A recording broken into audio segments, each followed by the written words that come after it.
Hello, YouTube. Oh boy. So it's like a crazy day. I've been working on the RV almost nonstop trying to get the power system up.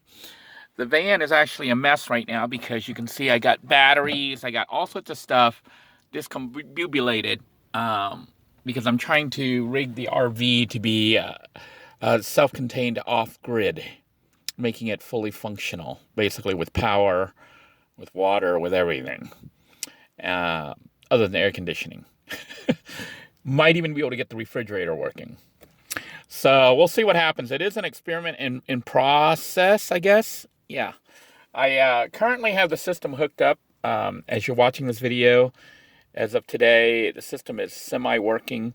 It has about 300 amp hours, maybe a little bit over 300 amp hour battery pack system with a 2,000 watt inverter plus a 750 watt inverter additional on the side. So it's got two battery banks that are kind of messed up because one is wired with 10 gauge, the other one's wired with 4 gauge. And really, if I had my choice, I would wire everything with 1 gauge, but it wasn't practical. I couldn't find 1 gauge with connections and stuff. It's hard to connect a giant size wire.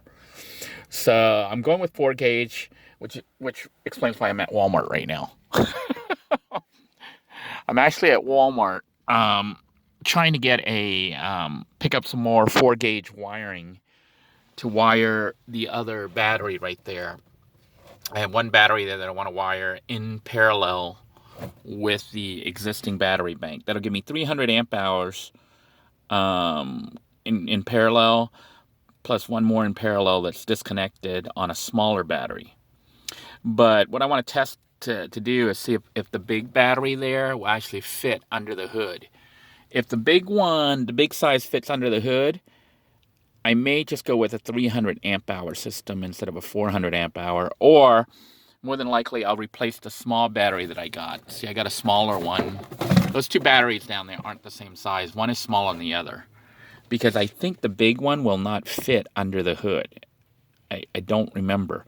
I'll have to open it. I mean, I remember having issues with trying to get a big battery in there. So I'm going to open it up tomorrow and try to fit the big one in there. If I can fit the big one in there, then I will take the smaller one here and exchange it for a bigger one.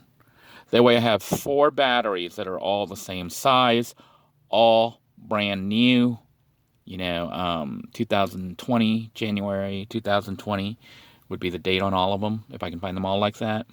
That way they're all equal. As far as wiring, I'm still having issues with wiring. I may try to run a larger wire instead of a 10 AWG wire. I may try to run at least a 4 AWG, maybe a 2 AWG if I can get it to reach wire to connect the front battery to the ones in the rear. The ones in the one under the engine, I want to connect it to the one that's underneath the vehicle.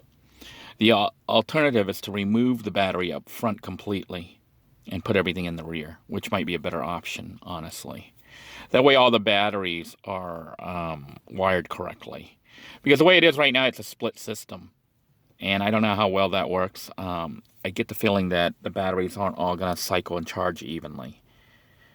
But it's become kind of complicated because I'm kind of kludging it together. It's not exactly like it was planned. I mean, it was kind of planned in my head, but things didn't work right, and wiring issues and budget. That's the big thing, is budget.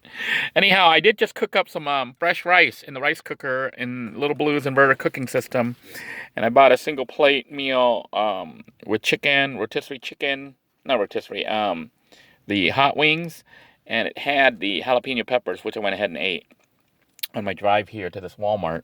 But while I was driving here, I was cooking the rice. So I'm going to go ahead and chow down, but just want to let you guys know what's going on. Also give you a glimpse as to what it looks like living in the van. You can see I have my little thingy up front because somebody was shining their light right at me. Also, Metro PCS is just right over there, which means as soon as I finish eating, I am going to head over to Metro to try to switch phone plans. So with any luck, the phone plan will be good. At least better than the one we're currently using. So if I can do that, then we can get back into streaming again. And if everything goes well, the Pay It Forward channel will hopefully hit 1,000 subs soon, and we can start doing live streams on there. In the meantime, I'll continue to do pre-recorded segments for this one. I hope that wherever you guys are, you are taking advantage of whatever resources you have available at your disposal, and that you're staying warm if you're up north. And if you're in Florida like me, enjoy the weather. It is starting to cool back down again, but you know, this is Florida. One week it's winter, the next week it's summer. Right now, temperatures overnight are dropping to, I think, the 50s, possibly the high 40s. But during the daytime, it's been fairly warm. It's been like in the 70s. So, not bad weather for Florida. Well, I'm going to go ahead and chow down and wish you guys a good night or good day, wherever you are, whenever you're watching this. Take care, everybody. Thank you for joining me.